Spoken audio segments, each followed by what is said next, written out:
नैनम जयतु शासिनम् विजित मदनकेतुम् निर्मूलम् निर्विकारम् रहित सकल संगम संयमासक्त चित्तम् सुनय निपुण भावम ज्ञाति तत्व प्रपंचम जनन मरण भीतम सद्गुरुं नौमि नित्यम जनन मरण भीतम सद्गुरुं नौमि नित्यम। मंदिर के मूल नायक अतिशयकारी भगवान पार्श्वनाथ स्वामी को बारंबार नमोस्तु निवेदित कर रहा हूं।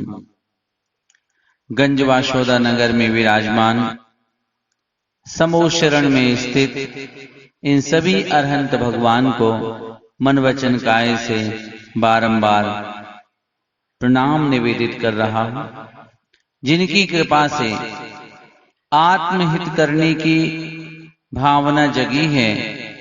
ऐसे परम उपकारी देवोदय में विराजमान आचार्य गुरुवर श्री विद्यासागर जी महाराज के पावन चरणों में यहीं से नमोस्तु निवेदित कर रहा हूं। नगर में वर्षा योगरत मुनिवर श्री निरापद सागर जी महाराज, निरुपम सागर जी महाराज, नगर गौरव समरस सागर जी महाराज, समस्त दिगंबर मुनि महाराजों के पावन चरणों में बारंबार नमोस्तु निवेदित कर रहा हूं और आप सबको करता हूं जय जिनेन्द्र। अच्छे से बोलो ना। पुरुष वर्ग को थोड़ा आगे आना पड़ेगा ताकि पीछे जो और लोग आए उनके लिए स्थान खाली हो जाए। दीपू, दीपू, बच्चों को अंदर ले आओ, वहां से जाओ।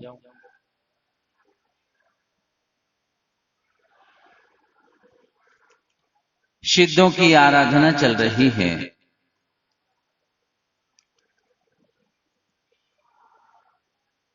सिद्ध भगवान अशरीरी हैं,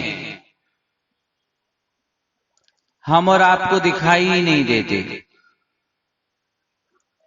सिद्धालय में विराजमान हैं, उनकी आराधना करो सो वो प्रसन्न नहीं होते और उनकी आराधना ना करो सो वो नाराज नहीं होते। फिर सवाल खड़ा होता है, ये तो सिस्टम ही गड़बड़ हो गया। आराधना करूंगा तो वो प्रसन्न नहीं होंगे और आराधना कर लेंगे तो प्रसन्न नहीं होंगे और नाराज नहीं होंगे। तो फिर मतलब क्या निकला उनकी आराधना से? कभी केमिस्ट्री में प्रैक्टिकल किया हो तो कई बार टेस्ट ट्यूब में कापर डाला जाता था। जब हम करते थे तो उसमें रिजल्ट आता था कि कापर होता कुछ नहीं है, ज्यों कहते हो कापर निकाल करके वापस रख दिया जाता है, लेकिन उसकी उपस्थिति मात्र होने से क्रिया अच्छे से संपन्न हो जाती है। सिस्टम मात्र इतना ही है। ये अरहंत और सिद्ध भगवान जो हम सबके आदर्श हैं, ये पांच परमेष्ठी जो हम सबके आराध्य और पूज्य हैं, इनकी आराधना करने से ये प्रसन्न नहीं होंगे और इनकी निंदा करने से ये नाराज भी नहीं होंगे, लेकिन इनकी सन्निधि होने मात्र से आत्मा में बंधे हुए कर्म चूर चूर हो जाते हैं और इनके प्रति खोटी निंदा आलोचना करने से आत्मा में खोटे खोटे कर्म बंध जाते हैं। ये ऑटोमेटिक व्यवस्था है। जो इनकी पूजा करता है वो एक दिन पूज्य बन जाता है। अरहंत भगवान को देते नहीं देखा, लेकिन उनकी भक्ति जो करता है उसकी झोली भर जाती है, ये बिल्कुल तय है। आज से गंजवासोदा के 20 वर्ष पहले का स्मरण करना। जब कभी हम छोटे से बालक थे, अभी भी छोटे से बालक हैं, तो मुनि क्षमा सागर महाराज जी ये साथ हम विहार करके यहाँ पर आए थे। उस समय का गंज वासोदा मेरे को याद है, बहुत छोटा सा था, ना तो इतनी बड़ी दुकानें थी, न किसी के इतने बड़े बड़े मकान थे, और सही बताऊं ना इतने पैसे वाले थे, और ना इतनी दान की प्रवृत्ति थी, और ना मंदिरों में इतने पूजन करने वाले थे। आपके गांव की बेटियां जहां गईं, गंज वासोदा का नाम किए हुए हैं। यहां देखो तो श्रावकों को देवसासुर के प्रति लगन है। आप अर्थ से भी आगे बढ़ गए हो, धर्म के प्रति रुचि भी आपकी जग गई है। ये सब जितनी भी तरक्की है वो मूल नायक भगवान की कृपा का प्रतिफल है, जो जिस मंदिर से जुड़ा हुआ है उस मंदिर के भगवान के प्रति आपकी जो आस्था है, वही आस्था आपकी हर प्रकार से तरक्की करने में सहायक बनी है। ग्रंथ विराजित है रत्नकरंडक श्रावकाचार्य। जैन आचार्य परंपरा में अनेक उद्भट आचार्य हुए हैं। आचार्य कुंद स्वामी, जिन्होंने समय सार जी, नियम सार जी, प्रवचन सार जी, अष्टपाहुर जी आदि आदि ग्रंथ अध्यात्म के रस में झूलने वाले श्रमणों के लिए लिखे हैं। भट्टिकेर स्वामी ने श्रमणों की चर्या को बताने वाला मूलाचार ग्रंथ लिखा है, पर अभी तक श्रावकों का आचरण बताने वाला कोई ग्रंथ लिखा नहीं था। तब ईसा की दूसरी तीसरी शताब्दी में उन्हीं की शिष्य परंपरा के आचार्य कुंद स्वामी की शिष्य परंपरा में आचार्य उमा स्वामी महाराज हुए, और उनकी आचार्य परंपरा में आचार्य समंत भद्र स्वामी हुए। उनके मन में एक भावना जगी होगी, क्यों ना अब हम अपनी लेखनी से श्रावकों का आचरण बताने वाला एक ग्रंथ लिख दें। जंगलों में बैठ करके उन्होंने 150 श्लोक प्रमाण संस्कृत भाषा का महान ग्रंथ का सृजन कर दिया। प्रारंभ के 41 श्लोकों में सम्यक दर्शन का जितना सुंदर विवेचन किया है आचार्य महाराज ने, बड़े बड़े विद्वान बताते हैं, अपन ने तो ज्यादा ग्रंथ पढ़े नहीं, बताते हैं कि इतना सुंदर विवेचन अन्य किसी ग्रंथों में देखने को मिला नहीं। अगले अध्याय में सम्यक ज्ञान की सुंदर विवेचना, और आगे 12 व्रतों का बड़ा सुंदर विवेचन किया है, और आगे तो जीने की कला तो बताई है, मरने की कला भी बता दी। गृहस्थ के लिए जीने की कला के लिए कहा कि 11 प्रतिमाओं को अच्छी तरह से जान लो, अच्छी तरह से इनका स्वरूप समझ लो, और जितनी प्रतिमाएं तुम ले सको, भगवान की प्रतिमा नहीं, आचरण की प्रतिमाएं, जितनी प्रतिमाएं तुम ले सको उन प्रतिमाओं का अच्छी तरह से पालन करो।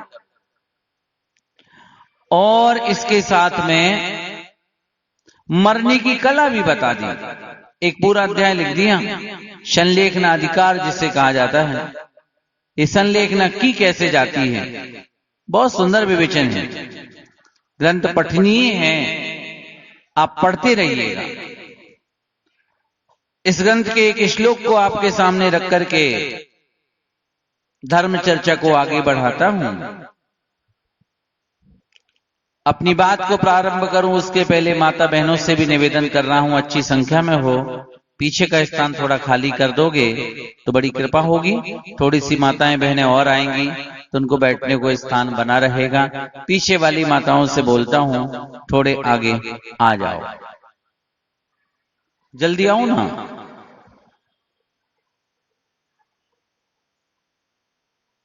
बहुत सुंदर। आज खुशी हो रही है, आपकी उपस्थिति कल से दूनी हो गई है। कल और खुश करना, आपकी उपस्थिति चौगनी हो जावे।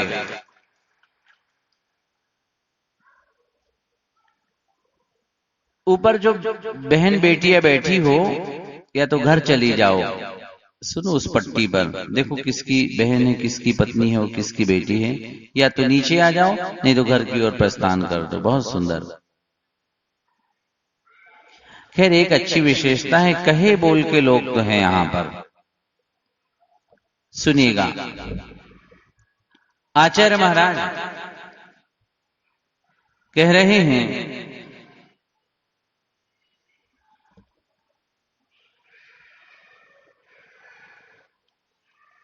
देवादिदेव चरणे, हाथ जोड़ लो, क्योंकि वैसे तो पढ़ नहीं पाओगे। एक श्लोक भी अगर आप विनय पूर्वक पढ़ोगे ना तो कर्म कटेंगे। देखो एक प्रसंग बताऊं मैं, याद आ गया। अरे का द्रणमती माता जी का नाम आप सब लोगों ने अच्छी तरह से मुख से क्यों नहीं बोलते, सुना है, वर्षा योग किया उनने तो। पिछले वर्षों में जब वो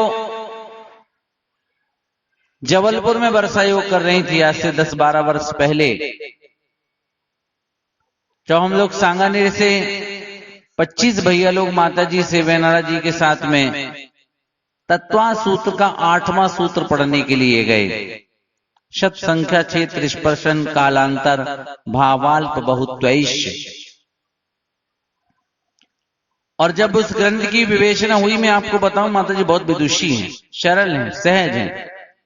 उन्होंने लगातार 10 दिन तक रोज 5-6 घंटे वो सूत्र पढ़ाया, और अंत में उन्होंने ये कहा, विस्तार और जब होगा तो अगला समय जब मिलेगा तब अपन काल अंतर और अल्प बहुत्व की चर्चा कर पाएंगे। यानी लगातार 60 घंटे में उस सूत्र की व्याख्या चलती रही। विषय जटिल था। उस समय मुझे ध्यान है कि एक 80 वर्ष की वृद्ध मां ने कहा बीच में ही, माता जी हमाओ भी एक प्रश्न है। हम लोग तो चौंक गए कि अपनी बुद्धि में तो चाह नहीं रहो पूरी, इन बूढ़ी मां को कौन सा प्रश्न खड़ा होगा। माता जी ने इशारे से कहा कि बोलो।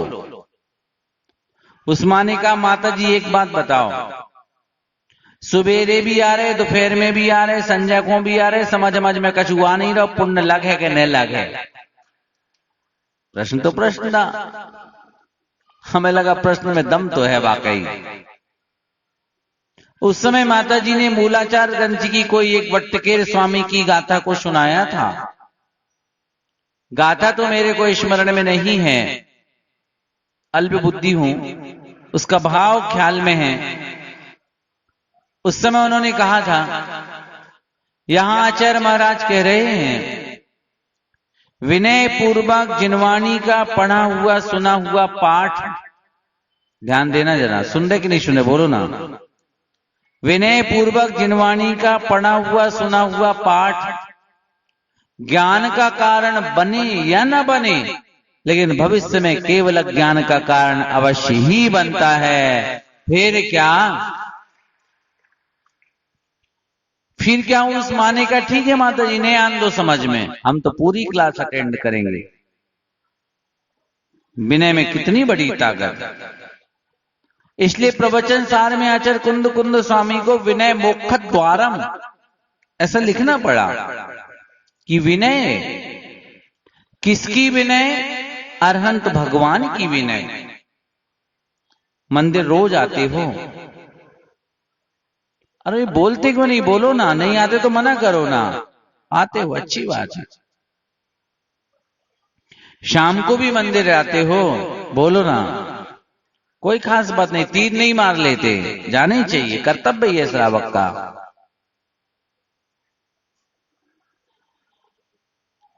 दीपू अपने घर के बच्चों को संभालो, वो 3 बेटियां तुम्हारे घर की दौड़ रही हैं।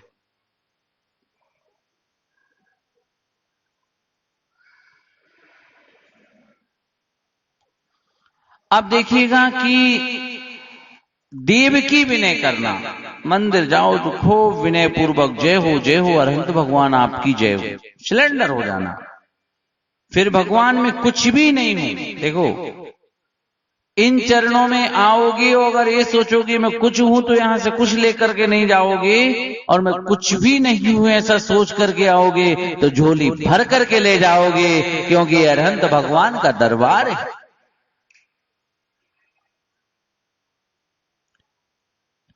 जिनवाणी की विनय करना और निर्गंत गुरु दिख जाएं, दिगंबर मुद्रा के धनी दिख जाएं, रोम रोम पुलकित हो जाए, धन्य धन्य धन्य ये महावीर की मुद्रा है। जब भी मेरा कल्याण होगा इसी यथाजात मुद्रा से ही होगा, और कोई दूसरा रूप मेरे पास कल्याण करने में सहायक नहीं। देव शाशुरु को देख करके, उनकी सन्निधि को पाकर के मन को हर्षित कर लेना और अपने विनय गुण का परिचय देना। विनय पूर्वक सुनिएगा आप श्लोक, जोड़िएगा अपने हाथ।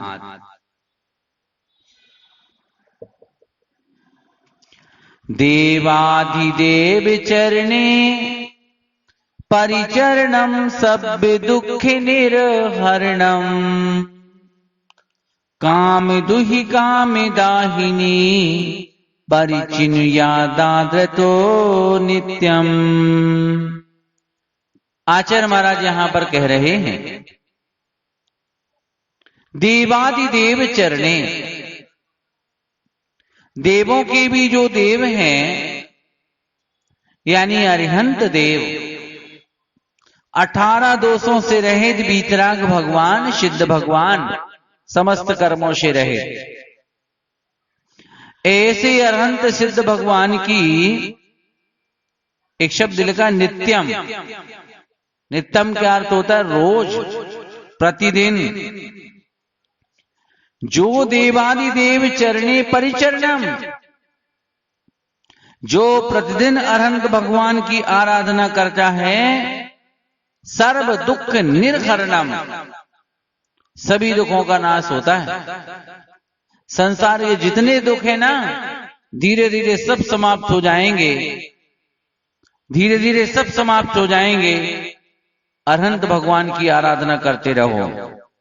एक बंदा मेरे पास आया था, भैया जी किसी के कहने से झटके में मैंने शांति विधान के नियम ले लिए, और अब सब लोग मेरे को कहते हैं रोज रोज रोज जॉय जॉय जॉय जॉय। क्या करा तुम? बंद तो कर दो।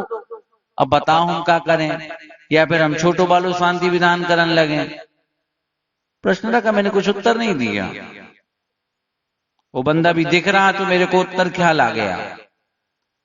हम राजस्थान बागी दौरा गए, ये जो हमारा संगीतकार भाई आया ना, उसी के गांव गए।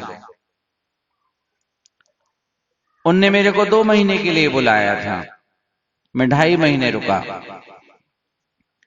तुम लोगों ने तो मेरे को 1 सप्ताह के लिए बुलाया है। तो एक रोज वहां के एक पास में ब्रह्मचारी भैया हैं, भरत भैया उनका नाम है, वो आए, डॉक्टर हैं, BAMS सरकारी नौकरी। बोले भैया जी 80,000 पाता हूं, अब तो घबराहट होने लगी, कितना कमाऊं, क्या करूंगा पैसे का। हम तो 1 आध महीने की छुट्टी लेकर के आपके पास आ जाए। हम 4 भैया लोग थे, हम कि आ जाओ यार भैया अपन। वो आके रुक गए तो 4-5 बस क्लास चलती थी, सुबह दोपहर शाम। हम लोगों से जो थोड़ा बहुत बनता था तो पढ़ा देते थे।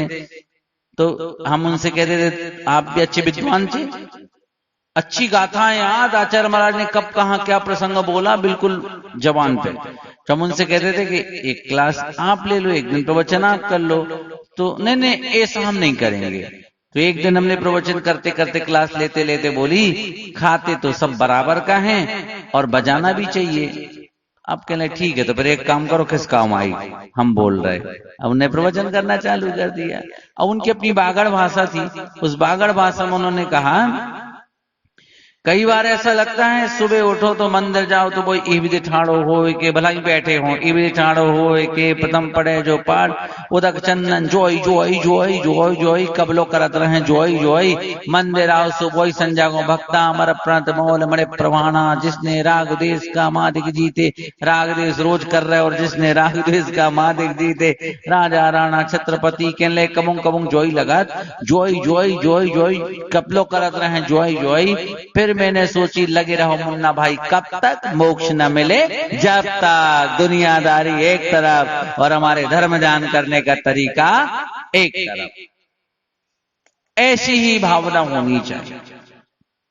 जिनेंद्र भगवान की आराधना करने के प्रति अपूर्व उत्साह की भावना जगनी चाहिए।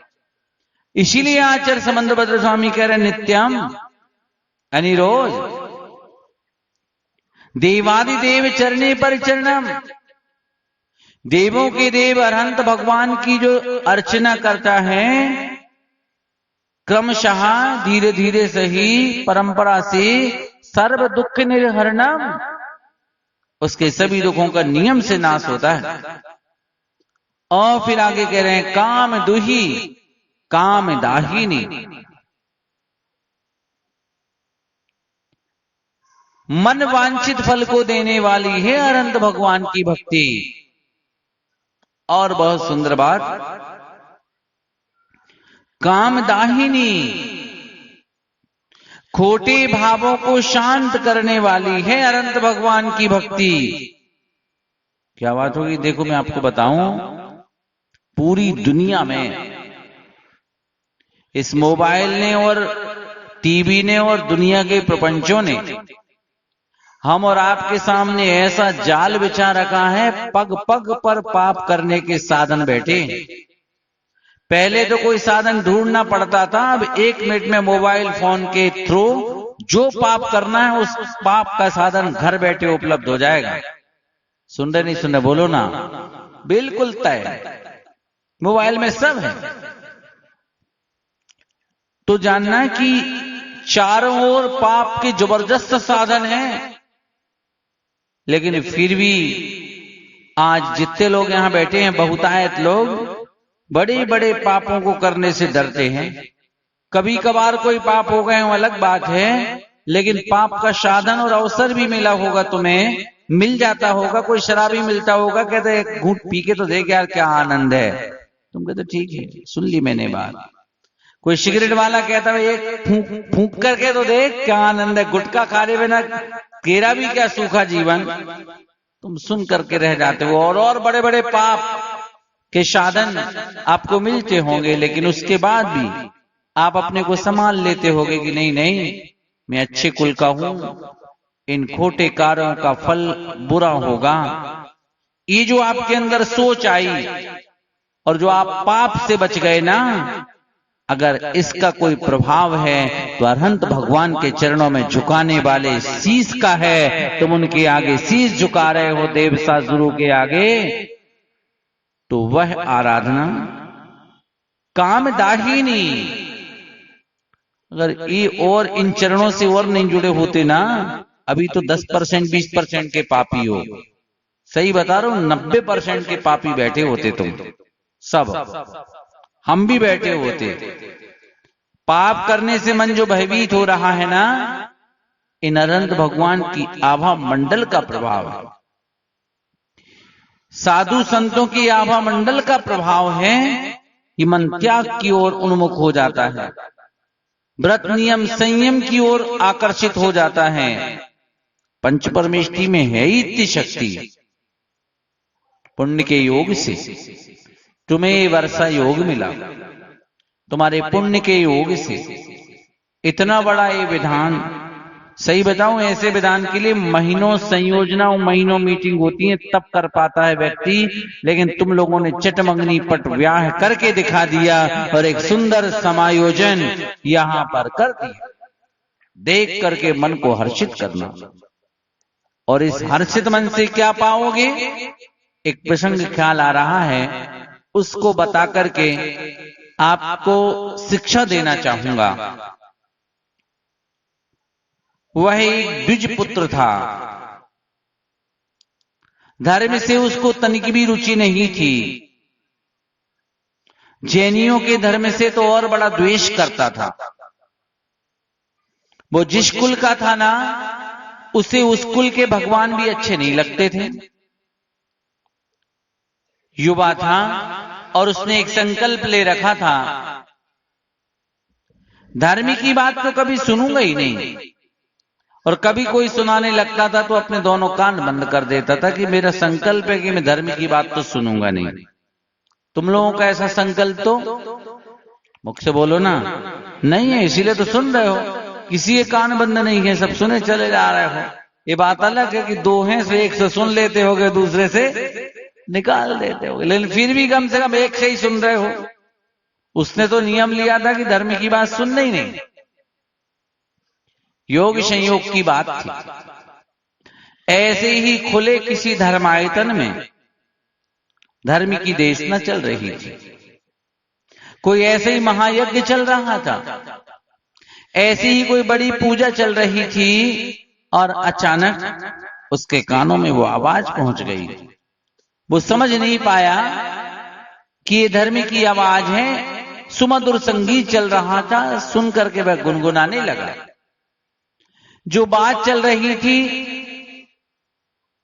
वो अच्छी तरह से सुनता चला गया, उसका मन आह्लादित हो गया। ये भैया खड़े काहे को हैं, किसको ढूंढ रहे हैं? कोई खड़ा रहे तो मैं घबराने लगता कि मेरी कोई गलती तो नहीं हो रही है। उसके मन में विचार आया, अरे ये तो धर्म की बात है। तुरंत उसने अपने दोनों कान बंद कर लिए, लेकिन जो बात सुन ली थी वो तो सुन ही ली थी। अब वो सोचने को मजबूर हो गया कि यार बात में दम तो थी, संगीत में भी एक खनक थी, पर हमने इतना ही नियम तो लिया था कि सुनूंगा नहीं, देखूंगा नहीं, ऐसा नियम तो लिया नहीं था। तो देखाऊं जरा आवाज आ कहां से रही थी। उसने अपने पग बढ़ाए, कान तो दोनों बंद रखे, बढ़ते बढ़ते बढ़ते समझो वो ऐसी महावीर स्थल जैसे स्थान में आकर के देखता, अहो भाग, धन्य श्रावक जो महा पात्र बनकर के भगवान की पूजा। कान अभी भी बंद है, सोचना देखना जरा क्या सोच रहा है वो। धन्य इनके भाग जो इस महापूजा में बैठे हुए हैं। अरहंत भगवान पहली बार दिखे थे, शांत दिखे थे। धन्य धन्य धन्य, क्या दिगंबर शांत मूर्ति है, नासा दृष्टि है, मानो कुछ देखना ही बाकी नहीं है। कर पर कर किए हैं, मानो कुछ करना ही बाकी नहीं है। पग पर पग रखे हैं, मानो कहीं कुछ चलना ही बाकी नहीं है। ये दिगंबर हैं, नहीं है इन पर कोई आवरण। वाकई ये तो श्रेष्ठ परमात्मा नजर आ रहे हैं। ऐसी शांत अद्भुत मूर्ति मैंने जीवन में कभी नहीं देखी भी नहीं थी। मंत्र मुग्ध होकर के भगवान के वीतराग रूप को निहारता गया। सुमधुर संगीत चल रहा था, हजारों की तादाद में लोग झूम रहे थे, गा रहे थे, सुन रहे थे। कान बंद जरूर थे, लेकिन वो आंखों से सुन रहा था। आंखों से भी सुना जाता है। जैसे मैं ऐसे करूं ना, तुम सुन लोगे, मना किया मेरे लिए, सुने जा रहा था। सभी को धन्यवाद ज्ञापित करा जा रहा था। भगवान धन्य हो आप, और धन्य ये लोग जो इस अनुष्ठान में बैठे हुए हैं।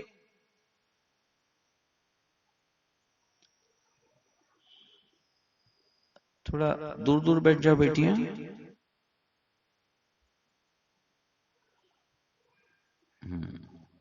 और धन्य हैं इनके भाग जिनका धन इस परमार्थ के कार्य में लगा है। अब लौट करके जाने लगा तो उसके मन में एक और विचार आया, मैं तो गरीब ठहरा, मेरे पास तो संपत्ति है नहीं, पर काश यदि कभी मेरे पास संपत्ति होगी ना, तो मैं भी कभी ऐसे ही महापात्र बन करके जिनेंद्र भगवान की अर्चना अवश्य ही करूंगा। बस इतना सोच किया, अंत में भगवान को माथा झुकाया, चला गया। पूरा जीवन निकल गया, उसे कभी धर्म ख्याल ही नहीं आया, पापों में लगा रहा। मर के कई भवों में भटकता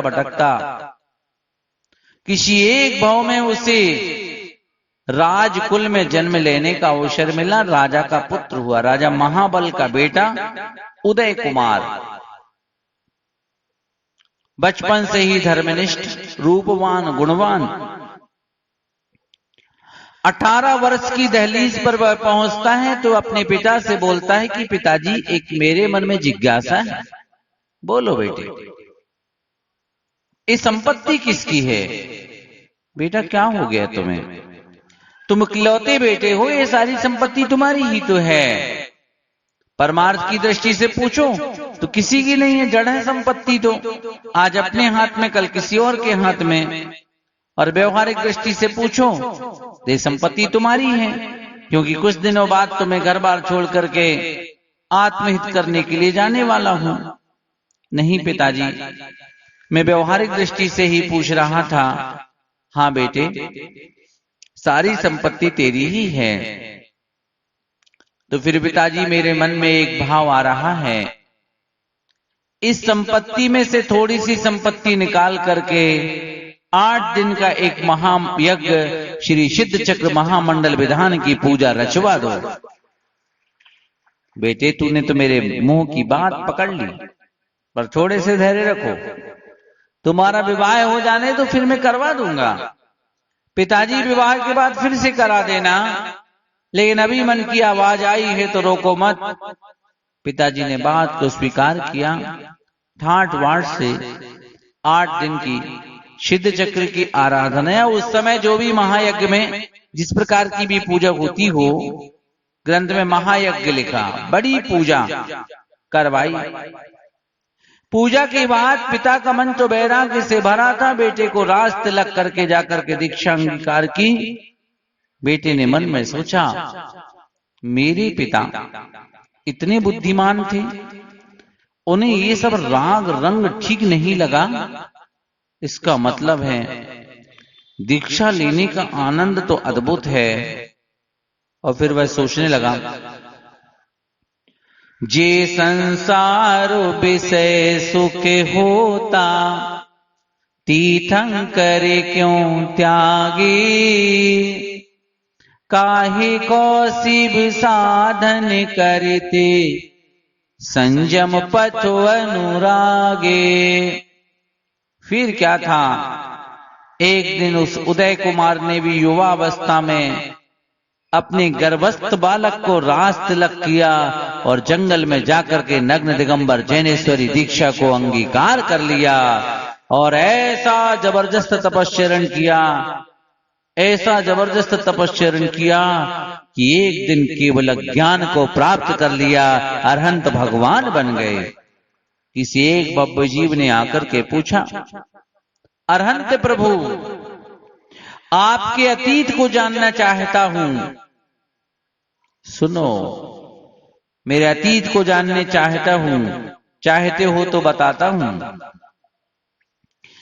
बहुत बड़ा पापी था मैं।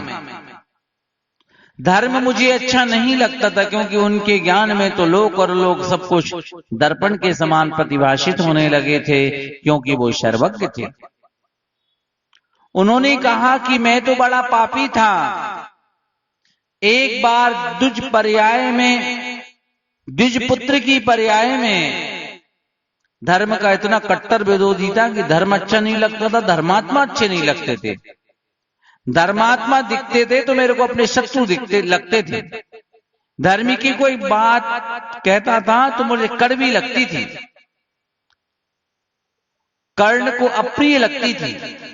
लेकिन योग संयोग की बात है कि एक बार जैनियों का महामहोत्सव चल रहा था, उसकी आवाज मैंने सुनी। मैं तो इतना कट्टर विरोधी था कि सुनूंगा ही नहीं, ऐसा नियम था, लेकिन तो सुनने में आ गई। और आ गई तो मैं सिर्फ देखने के लिए गया था कि कैसा नजारा चल रहा है। और जब मैं वहां पर गया और मैंने भगवान का वैभव देखा तो बस कान तो बंद रहे। एक बात कह करके आया था, काश। पहली तो उन्होंने बात बताई कि मैंने भगवान को प्रणाम निवेदित किया उसके फल से मुझे राजकुल में जन्म लेने का सौभाग्य प्राप्त हुआ। ये अरहंत भगवान का दरबार है। यहाँ माथा झुकाने से कर्म चुटकियों की तरह चटकते हैं। और दूसरी बात, जब मैं लौट करके जाने लगा तो मैंने एक भाव भाया था, काश अगर मेरे पास संपत्ति इकट्ठी हो गई ना, सुन रहे कि नहीं सुन रहे, बोलो ना, काश अगर मेरे पास संपत्ति इकट्ठी हो गई ना, तो मैं भी इन्हीं लोगों जैसा महापात्र बन करके एक बार सिद्ध चक्र महामंडल विधान की पूजन अवश्य कराऊंगा। और एक पल का मेरा वह सोचा जाने वाला पवित्र भाव मेरी आत्मा में ऐसे संस्कार के रूप में बैठा कि जब मैं अपने राजा महाबल का पुत्र उदय कुमार हुआ तो मेरे अंदर का वह संस्कार मेरे से बोल उठा। क्या बोला कि बस एक बार पूजा करवा दो पिताजी। और पिताजी ने मेरी उस बात को माना तो पिताजी कल्याण के मार्ग पर लग गए। और पिताजी के कल्याण के मार्ग को देख करके मैं कल्याण के मार्ग पर लग गया। और आज तो मुझे केवल ज्ञान रूपी अक्षय निधि की प्राप्ति हो गई। मेरा जीवन तो धन्य धन्य हो गया। बात को पकड़ना जाए, एक पल का किया जाने वाला पवित्र भाव भी कितना ऊंचा फल देने वाला होता है, आप विचार करिएगा। शमो शरण की अद्भुत रचना 27 हमने उससे बोला अपने भाई से कि भाई मैंने तेरे से बोला था कि 24 समो शरण लाना, तुमने 27 कैसे लगा दिए? बोले भैया जी गिनने में थोड़ी गड़बड़ हो गई, हमने रखे 24 और हमारे भाई ने और रख दिए 3 और सुबह हो गए 27। तो हमने सोचा क्या गिनना, हम तो गिन के लाएंगे, सुबह 27 ही बन गए। तो मैंने 27 ही फिट कर दिया। मैंने कोई बात नहीं, अच्छी बात ख्याल करना कि 27 समोशरण तुम्हारे इस गांव में नगर में विराजमान हुए हैं, आए हैं। अब तुम यहां पर आओ तो देख करके कहना धन्य धन्य धन्य धन्य इनके भाग जिन्होंने इस विधान को रचाया है, धन्य इनके भाग जो विधान करा रहे हैं, धन्य धन्य है दिगंबर मुनि महाराज जिनका सानिध्य हम नगरवासियों को प्राप्त हुआ है। माथा झुकाने का अवसर मिल रहा है। और जब लौट करके जाने लगो तो बस उस दुष्पुत्र की तरह एक वाक और कह करके जाना, मैं तो अभी धनहीन हूं, मैं मेरा भाग अभी थोड़ा सा पतला है, काश मेरा पुण्य भी ऐसा जागृत हो कि मेरी संपत्ति और मेरा मन भी ऐसा बन जाए कि एक बार इसी तरह मैं भी सिद्ध चक्र महामंडल विधान की पूजन जरूर कराऊंगा। सच कह रहा हूं, पवित्र भावों से एक पल का किया जाने वाला भी अच्छा भाव इस जीव को नियम से श्रेष्ठ फल देता ही देता है। और पारशेष न्याय से दूसरा एक वाक्य और ख्याल कर लेना, एक पल अच्छा भाव अच्छा फल देता है तो एक पल का भी खोटा भाव खोटा फल देता है। निर्णय अपन को लेना है, खोटे भावों से अपनी आत्मा को जोड़ना है कि चोखे भावों से अपनी आत्मा को जोड़ना है। भावों को संभालते रहेंगे, भाव संभलता रहेगा और भाव की भटकन समाप्त हो जाएगी। भावों को बिगाड़ते रहेंगे, भाव बिगड़ता जाएगा और भाव की भटकन जारी रहेगी।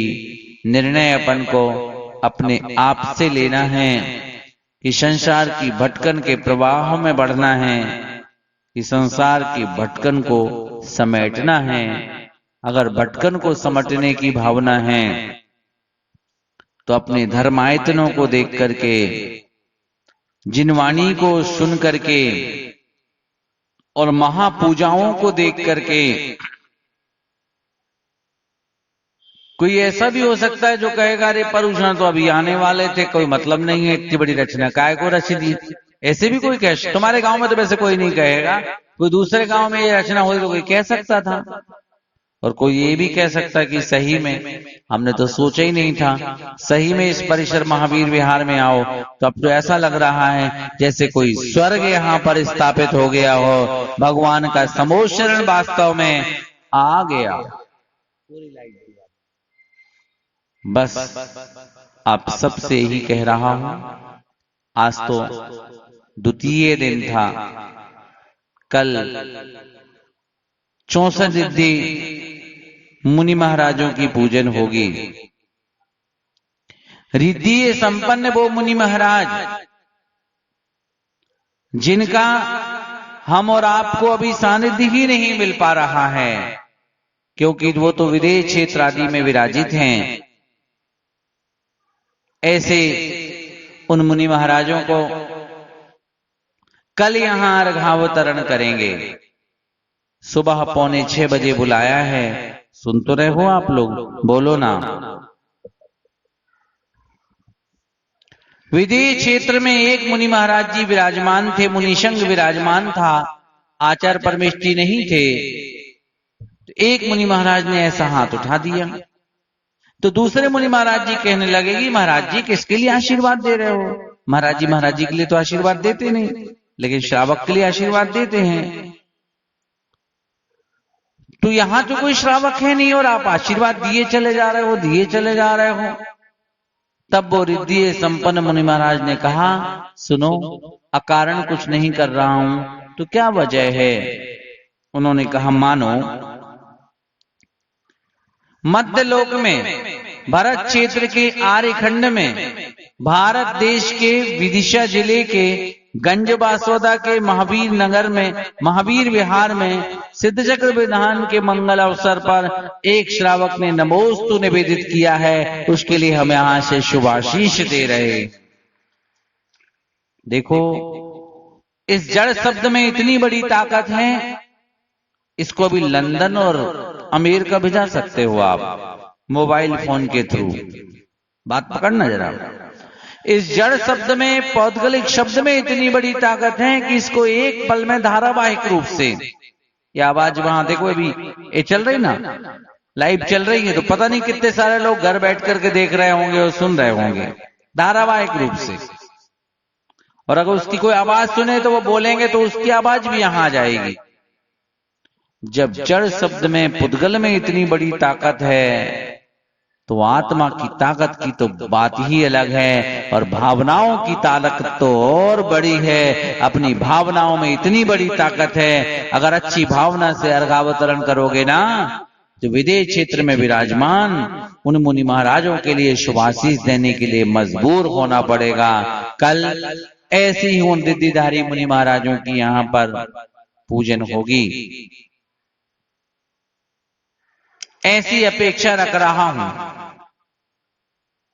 जितने लोग यहां बैठे हो, 30% लोग तो सुबह नहीं आते, दिख रहा मेरे को, मैं सबके चेहरे पहचान रहा हूं।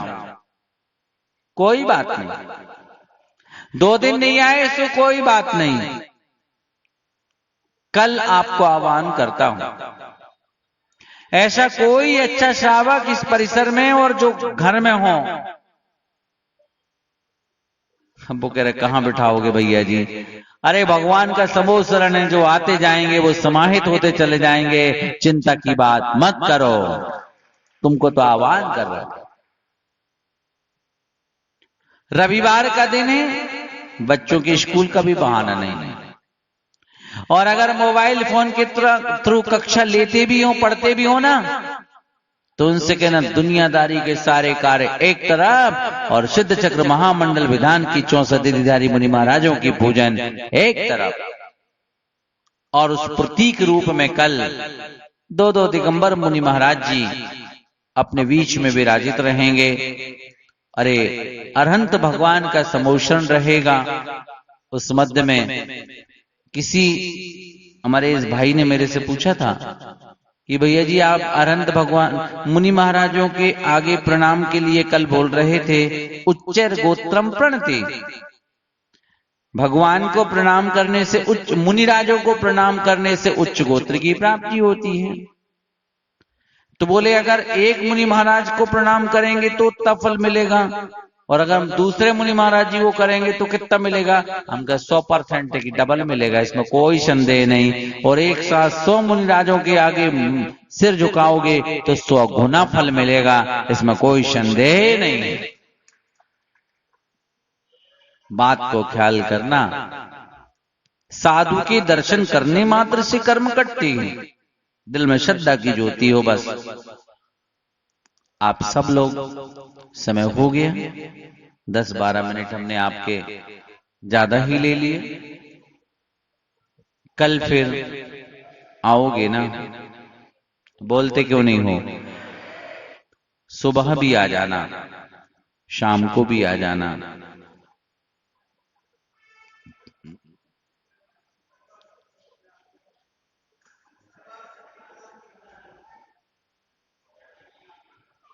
दोपहर में 3 बजे से महाराज श्री शर्वार सिद्धि पढ़ा रहे हैं, समय हो तो उसमें भी आ जाना। आचार भक्ति 5:45 बजे होती है। और घर ही काय को जाते हैं, ऊपर भोजनशाला है, यहीं बैठे रहो ना, काम खत्म। जिसके पास जहां जितना जैसा समय हो। कल 3 योग अच्छे हैं, रविवार का दिन है, चतुर्दशी का पर्व है, और 64 रिद्धिधारी मुनि महाराजों की पूजा है। और बोलूं, आपके कोई चिर परिचित हो 100 किलोमीटर की दूरी में, अगर फोन वार्ता ना करते हो तो और ही अच्छा है, नहीं करना। लेकिन अगर करते हो तो दुनिया की और बातें बताने के साथ एक बात तो ये बताई देना कि सही में हमारे गंज बासोदा में वास्तव में ऐसा लग रहा है जैसे आचार्य महाराज ने 2 भगवान हमारे नगर में भेज दिए हों, और एक साथ 27 शमोशरण हमारे यहाँ पर लगे हुए हैं। इतना कह लोगे? बोलो ना। और अगर भेज देना खबर और चित्र बता देना, ये देखो ऐसा सुंदर, और कह लेना कि अगर आ जाओ तो बहुत अच्छा लगेगा। ना भी वो आ पाए, 100 किलोमीटर के 1000 किलोमीटर दूर भी कोई आपका बेटा बेटी और संबंधी हो, खुलबुली मचने लगे पेट में होके कि सही में हमें तो कहां फंसे, अगर होते होते तो कितना अच्छो रहे, तो होगा वो काम। इतना सोचने मात्र से पुण्योपार्जन हो जाएगा उसका। सब लोग जो जहां जैसे चिर परिचित हों उनको खबर देकर के कहते रहना कि हम लोगों के यहाँ महाराज की देश न चल रही है। तो वास्तव में ऐसा लग रहा है जैसे कि अरहंत भगवान की देश न चल रही हो, हम सबके रोम रोम पुलकित हो रहे हैं। और तुम लोगों को विश्वास ना हो तो यहाँ आकर के तुम देख लेना, ऐसा कह लेना, सबसे कह लोगे? बोलो ना। और उसके पहले घर के लोगों से कह लेना, जिनके पति ढीठ टाइप के हो ना, अभी शाम को जाना, हे स्वामी, और घुटना टेक करके सीता जी श्री राम को प्रणाम करती थी, प्रणाम करना, हे स्वामी प्रणाम हो।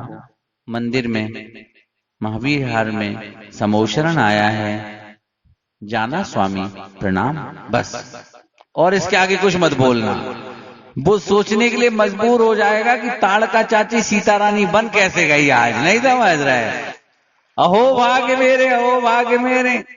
और वो ऐसा कुछ कमेंट्स करे तो कहना है समोशरण का प्रभाव है। और हकीकत भी ये है,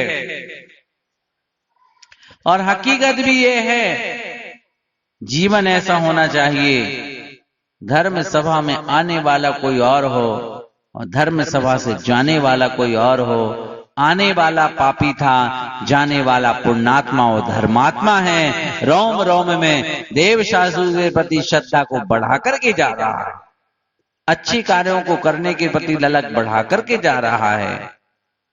सुबह लेट उठने वाला सोच के जा रहा है कल सुबह मुझे जल्दी उठना है, अब जाने वाला कोई और है, आने वाला कोई और था। जाओ जल्दी सो जाओ, कल जल्दी उठना है ना आपको।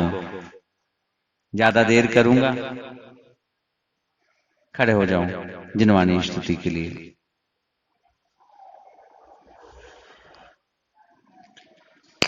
पीछे तरफ भी जितने लोग हैं वो सब आगे आ जाओ और जिनवाणी स्तुति इस परिसर में आकर के ही कर लो। पुरुष वर्ग की तरफ आ जाओ, जाओ मत। मैं आपको बता दूं, सरस्वती की ये वंदना सत्ता में बैठे हुए कर्मों को चूर चूर करने में सहायक बनती है और अंदर के सम्यक शुद्ध ज्ञान की वृद्धि में परम सहायक होती है। वाणी की हमको शरण मिली, जब से आपको पाया लगता मेरी अखियां खुली। भटकी रही थी में बिन हम कहाँ कहाँ, ऐसी कोई जगह न बाकी, जन्म मरण ना किया जहाँ। जन्म मरण के रोग की औसत जग में आपको पाया। शत्रु बन जाते, मित्र यहाँ शत्रु बन जाते, शत्रु ही फिर मित्र बने। पिता पुत्र भाई बन जाते, माँ बहना सुता बने। नाटक जैसे पात्र सभी हैं, सच्ची के बल तेरे कहे। जब से आपको पाया लगता मेरी अखियां हैं खुली।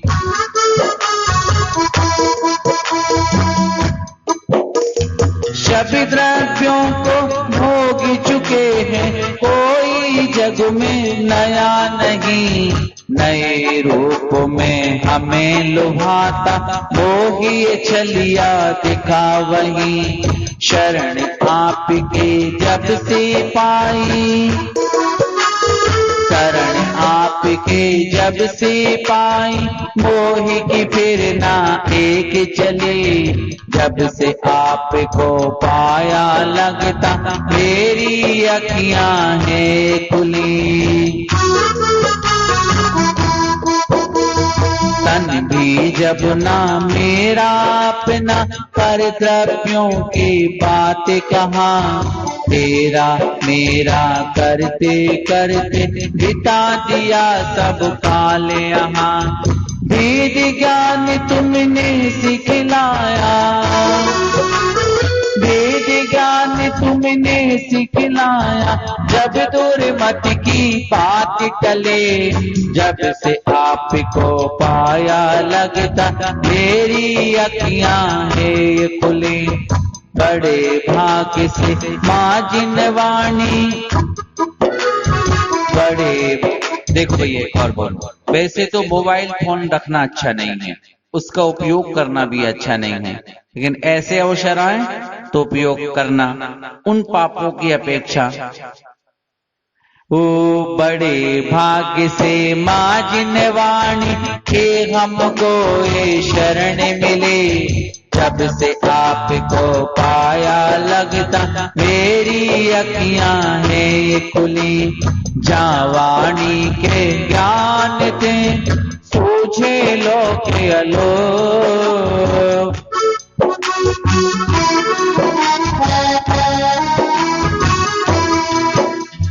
हे जिनवाणी भारती, तो ही जपो दिन रैन।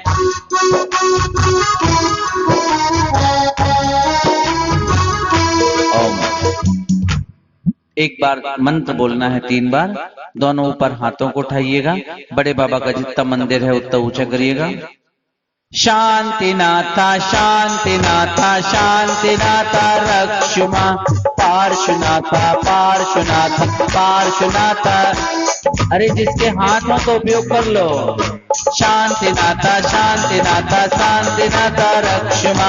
पार्श्वनाथा पार्श्वनाथा पार्श्वनाथा रक्षुमा। पार्श्वनाथा पार्श्वनाथा पार्श्वनाथा रक्षुमा। शांतिनाथा शांतिनाथा शांतिनाथा रक्षुमा। 9 बार लमोकार जपिएगा।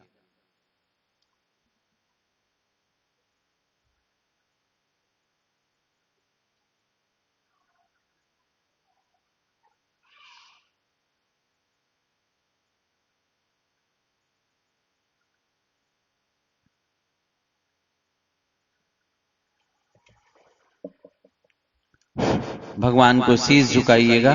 नमोस्तु भगवान।